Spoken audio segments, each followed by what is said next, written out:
शिक्षक हैं, अध्यापक हैं, वो सब देवता हैं। इसके अलावा दो देवता और हैं। कौन कौन? एक पति और दूसरा, एक तो पति देवता हो गया और एक क्या हो गई? देवी पत्नी। अभी बहन जी ने बहुत बुराई की पति पत्नियों के विचारों है। नहीं, अरे बुराई नहीं की, तुम्हें समझाया कि तुम्हें कैसा होना है, कितने सुधार में जाना है। आजकल पति पत्नी एक दूसरे को किस दृष्टि से देखते हैं और किस दृष्टि से देखना चाहिए?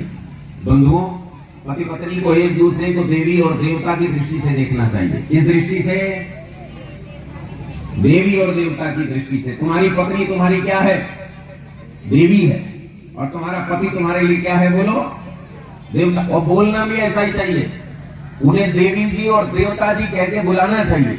पति आए, कोई पूछे ये कौन आ रहे हैं, तो क्या कहोगी? कौन आ रहे हैं? बोलो, देवता जी आ रहे हैं। एक लड़की तो बहुत हंस रही है, ये कही ये काय का देवता इसके साथ तो मैं रोज लड़ लेती हूँ। नहीं, वो तो उसका प्रेम है जिसके कारण वो ऐसा कह रही है। लेकिन वास्तविकता ये है कि देवी और, आजकल हम देवी और देवता नहीं कहते, देवी और देवता की भावना भी नहीं रखते। आजकल हम भावना कौन सी रखते हैं? पत्नी को लोग क्या कहते हैं? बोलो, पत्नी को क्या कहते हैं? घर में पत्नी हो, कोई पूछे कि घर में कौन है, साथ जा रही है पत्नी, तो क्या कहते हैं लोग? बोलो, मैडम। कौन है ये आपकी कौन है? बोले, ये हमारी मैडम है। तेरा नाश हो जाए। मैडम किसे कहते हैं तुम्हें पता है? ऑक्सफोर्ड डिक्शनरी में मैडम शब्द का अर्थ ढूंढा मैंने। ऑक्सफोर्ड डिक्शनरी में अर्थ ढूंढा मैंने मैडम शब्द का।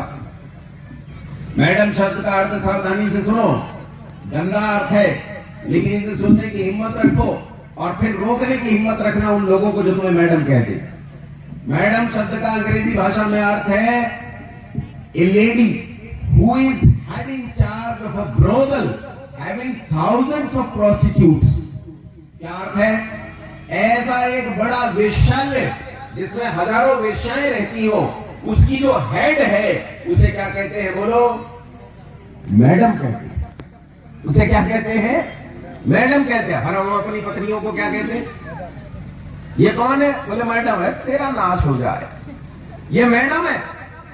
अरे जिसे देवी कहना चाहिए, जिसे सुलक्ष्मी कहना चाहिए, जिसे दुर्गा कहना चाहिए, जिसे सरस्वती कहना चाहिए, जो पार्वती है, उसे तो देवी न कह के मैडम कहता है। और ताज्जुब की बात यह है, हमें अपने पतियों को देवता कहने में लज्जा लगती है, पर मिस्टर कहने में, हस्बैंड कहने में हमें शर्म नहीं आती।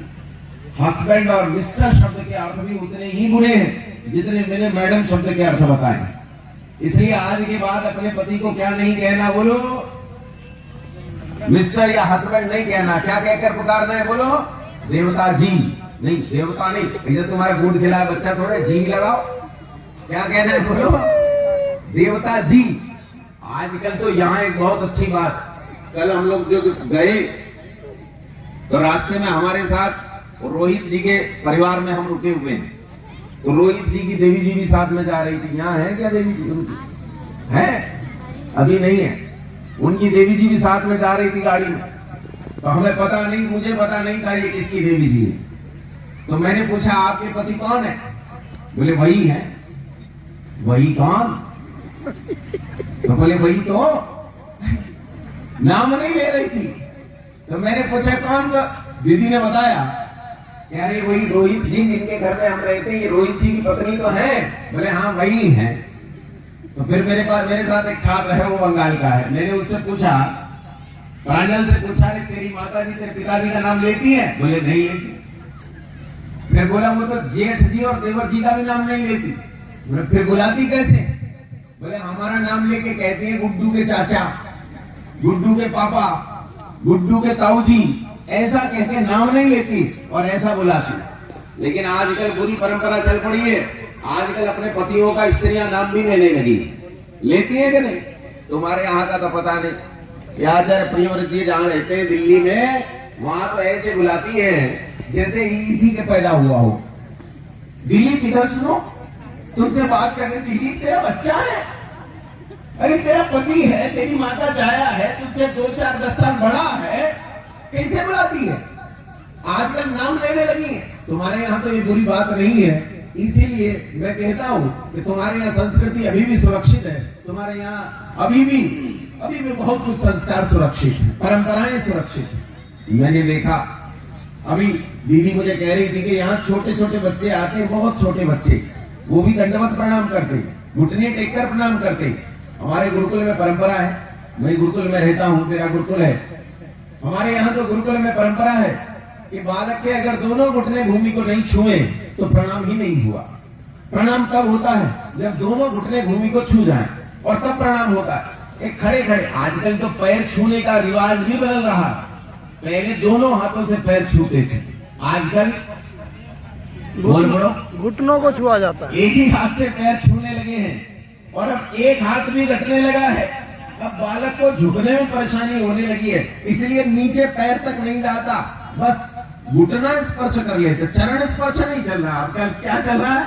घुटना बस यहाँ तक जाता है, खड़े खड़े यूं छू लेता है। और कई लोग तो इससे भी महान है, वो तो बेल्ट छूकर ही चरण स्पर्श मान लेते, खड़े खड़े यूं छू लिया बेल्ट तक। कहीं तो छूते भी नहीं है, दूर से यूं जैसे करंट चल रहा हो, जैसे इसका शरीर इसके हाथ की रेंज पकड़ लेगा। ब्लूटूथ लगा है कि चरण स्पर्श इस तरह से हो जाएगा। हमारी परंपराएं छूटती जा रही है। अभी जो आपके बीच में भगनी अलका जी जो बहुत बढ़िया उपदेश करके गई हैं, उस उपदेश में उन्होंने आपको बताया कि हमारी माँ ही हमारी सच्ची देवी है, हमारे पिता हमारे सच्चे देवता हैं, और उसी तरह हमारे शिक्षक, हमारे आचार्य, हमारे संत, ये भी हमारे लिए देवता हैं, पुण्यात्माएं हैं। इनका भी माता पिता के समान सत्कार करना चाहिए, आदर करना चाहिए। और इसके साथ साथ ठीक इसी तरह अपनी पत्नी और अपने पति का भी करना चाहिए। और यहाँ पति पत्नी के संबंध में एक बात सुनो, संसार के सारे रिश्ते जितने हैं, सारे संबंध जितने हैं, वो रक्त के हैं। वो किसके हैं बोलो? रक्त के हैं। आपकी बहन उन्हीं माता पिता से पैदा हुई है जिन माता पिता से आप पैदा हुए हो। यह आपका बनाया हुआ संबंध नहीं, ईश्वर ने बनाया। आपकी माँ से तो आप पैदा हुए हो, ये ईश्वर ने बनाया संबंध है। आपके पिता से आप पैदा हुए हो, ये ईश्वर ने बनाया संबंध है। सावधानी से सुनना है, ये सारे संबंध ईश्वर के संबंध हैं। आपके पुत्र पुत्री सब ईश्वर के बनाए हुए संबंध हैं। एक पत्नी का संबंध ऐसा है, एक पति का संबंध ऐसा है जो परमात्मा नहीं बनाता, हम संकल्प से खुद बनाते हैं। मैं कहता हूं कि मैं तुम्हारा पानी ग्रहण करता हूं, आज से तुम मेरी पत्नी हो, और पत्नी कहती है कि मैं तुम्हारा पानी ग्रहण करती हूं, आज से तुम मेरे पति हो। और याद रखना, बुढ़ापे तक कोई भी संबंध टूट सकता है, कोई भी छूट सकता है। माता पिता दादा दादी मर जाते हैं, भाई बहन विरोधी हो जाते हैं, पुत्र पुत्रियां छोड़कर चले जाते हैं, लेकिन बुढ़ापे में भी तुम्हें गाली दे देकर जो तुम्हारे साथ रहता है, जो तुम्हारी गाली खा खाकर तुम्हारे साथ रहता है, वो कौन है? वो पति है। बुढ़ापे में भी जो तुम्हारी उल्टी सीधी बातें सुनकर तुम्हारे साथ रहती है, वो कौन है बोलो? वो पत्नी है। इसलिए पति और पत्नी को ऐसे प्रेम से रहना चाहिए कि ये एक दूसरे के बिना रह ही नहीं सकते। ये तो एक दूसरे के बिना जी ही नहीं सकते, एक दूसरे के साथ रहते हैं, सदैव रहते हैं। इसलिए पत्नी को पति में और पति को पत्नी में देवी और देवता की दृष्टि से बरतना चाहिए, देवी और देवता की दृष्टि से रहना चाहिए। ये संकल्प का संबंध है। कैसा संबंध है बोलो? संकल्प का संबंध है। संकल्प का मतलब वचन दिया है मैंने। क्या दिया है? वचन दिया है मैंने, तुम्हारे साथ रहने का, तुम्हारे साथ जीने का, तुम्हारे साथ मरने का वचन दिया है कि तुम भूखे रहोगे तो तुम्हारे साथ उस भूख में भी साथ खड़ी रहूंगी, नंगे रहोगे उस दरिद्रता में साथ खड़ी रहूंगी, तुम संपन्न रहोगे उसमें भी प्रसन्नता से रहूंगी, किसी भी परिस्थिति में तुम्हारा साथ नहीं छोड़ूंगी। और पति भी कहता है कि मैं किसी भी परिस्थिति में तुम्हारा साथ बोलो नहीं छोड़ूंगा। तो पति पत्नी एक दूसरे के लिए देवी और, तुम बोलो, देवी और देवता। और सुनो, इसकी पत्नी इसी के लिए देवी है, किसी और की देवी नहीं हो सकती। इसका पति इसी के लिए देवता है, किसी और का देवता। आजकल ये गड़बड़ भी चल रही है कि भाई साहब ने विवाह तो इनके साथ किया पर देवता कहीं के बने घूम रहे हैं। बहन जी ने विवाह तो इनके साथ किया है पर वो देवी किसी और की भी है। ये बड़ी भारी समस्या। इसलिए अपने आप को ऐसे जीना शुरू करो जैसे मां भगवती सीता जी की थी।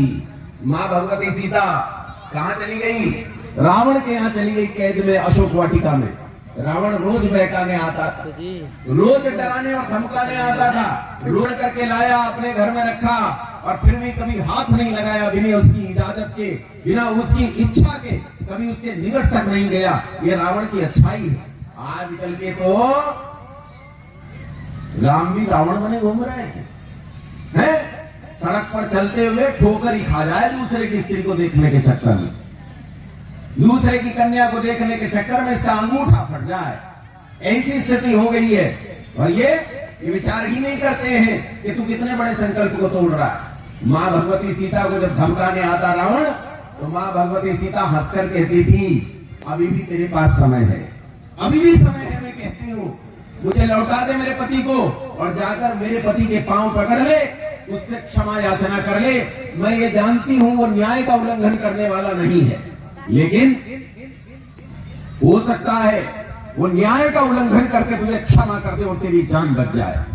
अगर तूने ऐसा नहीं किया, जैसी सलाह तुझे दे रही हूं, तो याद रख, मेरा पति जैसा दुर्दर्श है और मेरा पति जितना प्रेम मुझसे करता है, मैं निश्चय पूर्वक कहती हूं कि इतिहास की आंखों ने ऐसा नाश नहीं देखा होगा और भविष्य की आंखें ऐसा नाश देखने के लिए तरस जाएंगी जैसा नाश मेरा पति तेरे लिए करेगा। इसलिए अभी भी समय है, क्षमा याचना कर ले, जाकर पांव पकड़ ले, नहीं तो तू जानता नहीं है मेरे पति को। ऐसा अटूट विश्वास अपने पति पर था, कैसी अटूट श्रद्धा और निष्ठा अपने पति पर थी। अपने पति को कभी देवता कहे बिना बोली नहीं। हाँ, तो आजकल अपने पति को देवता बोलना हंसी की बात लगती है, बुरी बात लगती है। उन्हें मिस्टर कहना, हस्बैंड कहना, ये ज्यादा समीचीन लगता है, ज्यादा सम्यक और अच्छा लगता है। इनमें से एक भी ठीक नहीं है। इसलिए आज के बाद अपने पति में कैसी श्रद्धा रखोगी? बोलो, नहीं आवाज आई मुझे। पति में कैसी श्रद्धा रखोगी? बोलो, देवता की। कैसी? देवता की। और लड़ो भिड़ो, लड़ने भिड़ने की चिंता नहीं है, लड़ो भिड़ो खूब, सर फाड़ दो, कोई दिक्कत नहीं है, लेकिन श्रद्धा कैसी रखनी है? बोलो, देवता की। मैंने अपनी दादी को देखा, मेरी दादी और मेरे दादा दोनों बूढ़े हो गए थे, अब तो मर गए, दोनों बूढ़े हो गए थे, दिन रात आपस में लड़ते रहते थे, खूब लड़ते थे। मेरी दादी तो मेरे दादा को फूटी आंख देख ही नहीं सकती थी। दादा आया नहीं कि लड़ाई चालू। लेकिन रात में जब सब भोजन करके निवृत्त हो जाते और सब चारपाई की ओर दौड़ रहे होते कि सबको सोना है, कुछ सोने चले गए होते, कुछ सो गए होते, कुछ सोने की सोच रहे होते, उस समय भी मेरी दादी भूखी बैठी रहती और हमें गाली देती रहती, अरे उस बुढ़े को भी देख लो, कहां मर गया, अब तक नहीं आया है, कौन सा समय होगा उसके भोजन का। अब देखो बूढ़े को गाली दे रही है, लेकिन बैठी कैसे है?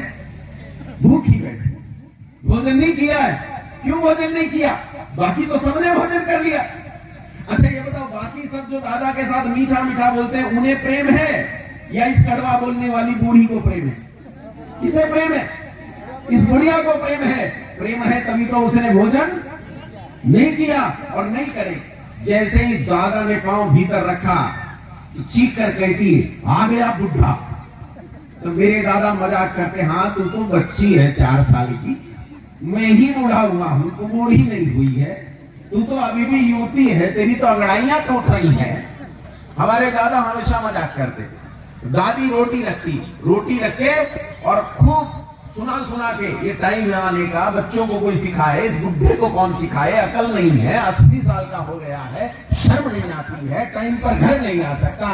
और दादा बेचारे चुपचाप खाते रहते, एक आध बीच में छोटी सी काट लेते, कुछ छेड़ देते, और उसके बाद दादा रोटी खा के चले जाते।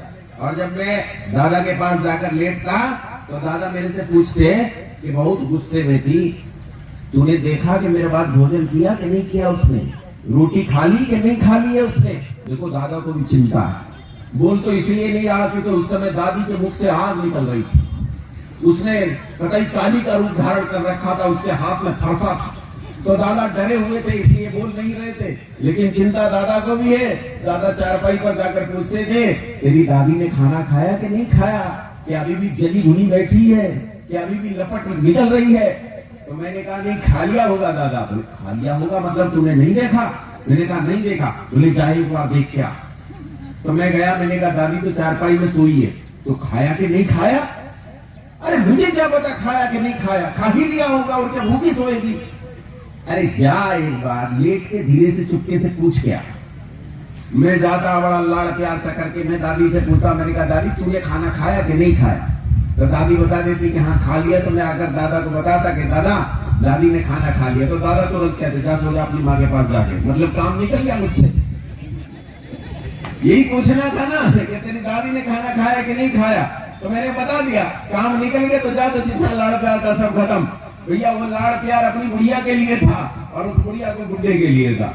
और एक गजब की बात बताऊं आपको कि हमारी दादी मरी, दादी पहले मर गई। जब हमारी दादी मरी तो सब बुरी तरह रो रहे थे। दादा हमारे बड़े स्वस्थ थे, बुढ़ापे तक कभी बूढ़े नहीं हुए। वो कभी जंगल से जाते थे, चारा लेकर आते थे, चारा लेकर आए और उन्हें पता चला कि दादी मर गई है। जहां खड़े थे गठरी गिराकर वहीं बैठ गए, उस पिलर के सहारे बैठ गए, उठ नहीं पाए और सब रोए पर दादा नहीं रोए। एक आंख में आंसू नहीं आया, बस चुप हो गए। और जब दादी की अर्थी उठी तो दादी की अर्थी को जाते हुए देखकर कहते कि अच्छा तू चल मैं भी आ रहा हूं। ये कहकर उन्होंने कहा और सच मानो उसके बाद वो चारपाई से नहीं उठे और मर ही गए। एकदम स्वस्थ आदमी, उसके बाद जिए नहीं। इसे प्रेम कहते हैं।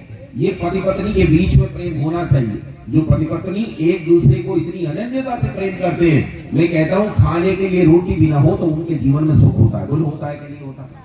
बोलो होता है कि नहीं होता? बस ये सुख बहुत जरूरी चीज है, बाकी सब बेकार की चीजें हैं। इसीलिए पति पत्नी को एक दूसरे में देवी और देवता की भावना बोलो रखनी चाहिए। पत्नी को ध्यान रखना चाहिए कि मेरे पति ने भोजन किया कि नहीं किया, उसने औषधि ली कि नहीं ली, उसके वस्त्र तैयार है कि नहीं है, उसकी चीजें ठीक है नहीं है। और पति को भी इस बात का ध्यान रखना चाहिए। वेद कहता है जाया पत्ते मधुमतिम वाचम वदतु शांतिमान। पति और पत्नी का कर्तव्य है एक दूसरे के प्रति मधु के समान मीठे बने रहे, एक दूसरे के लिए कल्याणकारी बने रहे, एक दूसरे के प्रति कल्याण की भावना बढ़े। बस इतनी सी बात आपके बीच में कहनी थी।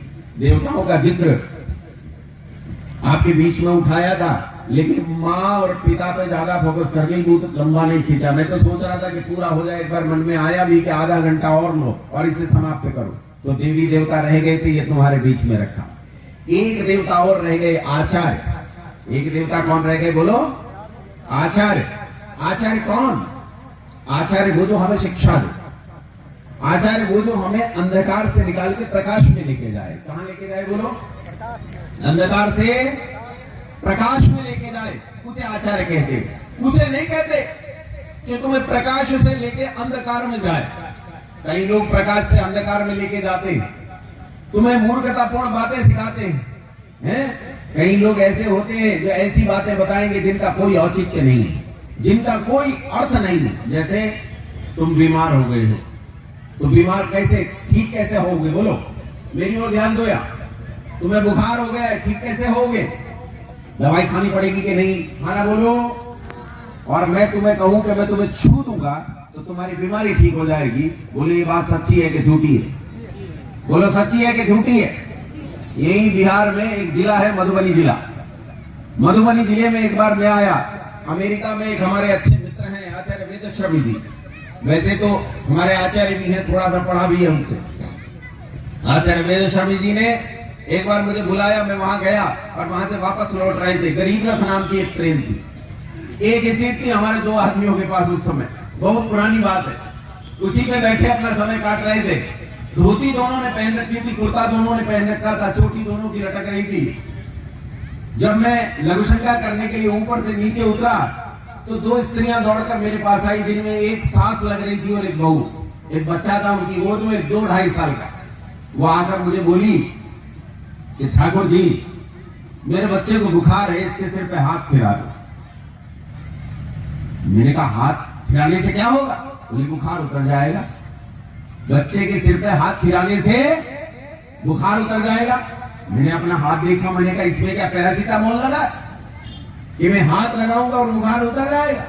तो आचार्य जी ऊपर से उतर कर आए, उन्होंने मुझे समझाया कि ऐसा इन लोगों की मान्यता है कि जैसे ब्राह्मण के हाथ रख देने से बुखार उतर जाता है, ताप उतर जाता है। देखो बंधुओं, किसी के आशीर्वाद से मेरी अविद्या अंधकार मिट जाए ये तो संभव है, मेरी मूर्खता चली जाए, अशिक्षा चली जाए, ये तो संभव है, लेकिन असंभव संभव हो जाए ये संभव नहीं।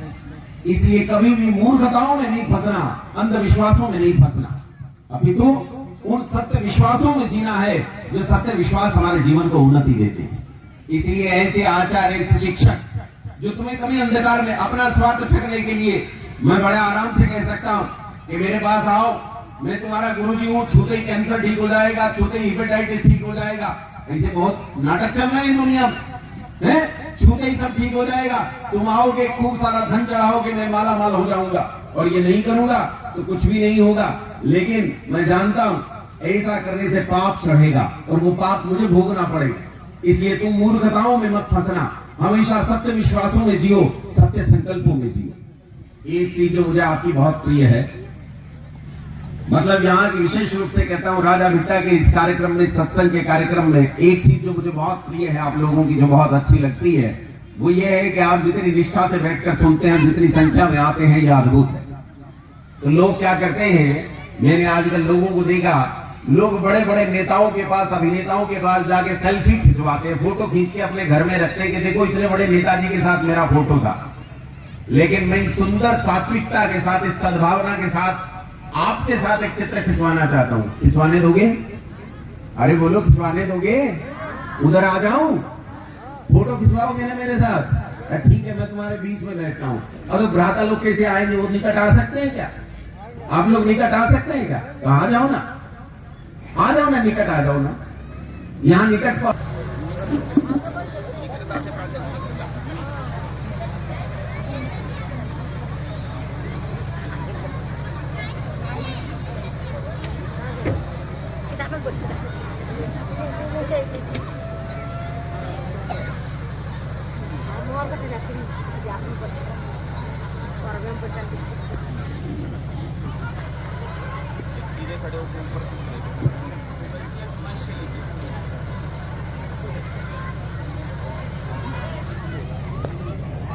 हो गया, मंच पर मैं नहीं चढ़ूंगा।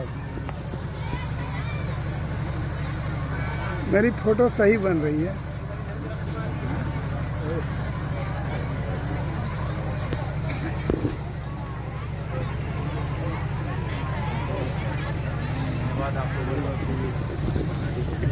कुछ कारण है आज मंच पर नहीं चढ़ूंगा।